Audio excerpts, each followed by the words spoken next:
Еще раз здравствуйте, уважаемые телезрители. У нас для вас специальный сюрприз. Сегодня к нам в гости пришла удивительная певица, автор и исполнитель Цезария Саид. Встречаем!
Это вы дали Зарядились энергией, мощной. Знаете, прям многие шли в пляс, но вы невероятно красивая, такая яркая. Мы очень рады, что вы пришли к нам, разбудили, так сказать, всю страну. Расскажите, пожалуйста, как давно вы начали заниматься творчеством, музыкой? Как все, наверное, с детства, с детского сада. Танцевала там в младшей группе и пела в центре. Там, получается, это был коллектив из 5 человек. Вот я помню фотографию. И дальше меня за руку привели в музыкальную школу, а меня взяли учиться на фортепиано.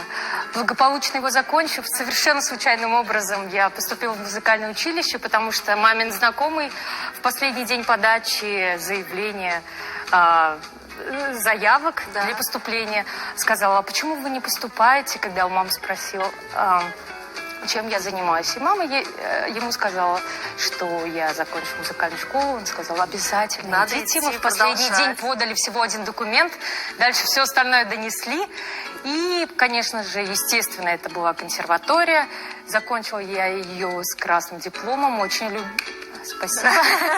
Очень любила я предметы общеобразовательные, то есть вот философия, психология, у нас такие преподаватели, ну, некоторых уже нет, я просто... То есть вы учились с большим удовольствием, да, и общаясь с такими профессионалами, да, своего дела? Да, я...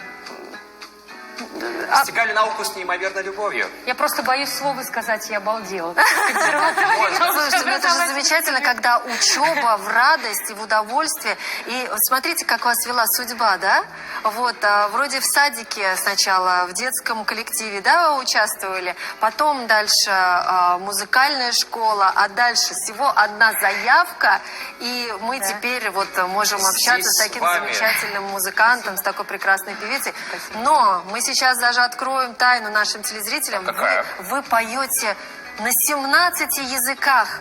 Ну да, приходилось. Это же надо. Это как так? Вы еще и полиглот, вы знаете столько языков. Красный диплом, что ты хотел? Ну, полиглот я в том отношении, что я конкретно тот Ту песню, которую беру, я ее досконально изучаю, с носителем, по-разному перевожу. Чтобы понимать, о чем вы поете. Да, и правильно? обороты, и дословно. И потом эмоционально все это Потому что воспроизводить. нужно просто вжиться в ментальность. Да, да, Потому да. что невозможно на испанском без их темперамента. Без Да. страсти. Также в грузинском. Нереально, если ты не понимаешь, о чем ты поешь. Конечно. Вот. Больше всего мне, конечно, приходится на грузинском петь в последнее Правда? время. Не знаю почему. Слушайте, вам, наверное, возможно, их культура ближе, да, как-то вот Не заходит могу она, сказать, да? так получилось. Ну вот все равно, опять же, вас судьба вот она ведет Да. так, как надо. Но сегодня прозвучит еще одна песня в вашем исполнении, она будет на грузинском. Нет, я решила очень известную песню спеть, которая поднимает еще больше всем настроение, Так. с Называется? прекрасными пожеланиями. Желаю, Ваенга. конечно. Замечательно. Ну Будем что, слушать с скоро удовольствием. мы с вами здесь снова встретимся. Далеко не уходите, друзья, так что оставайтесь с нами. Ну а пока...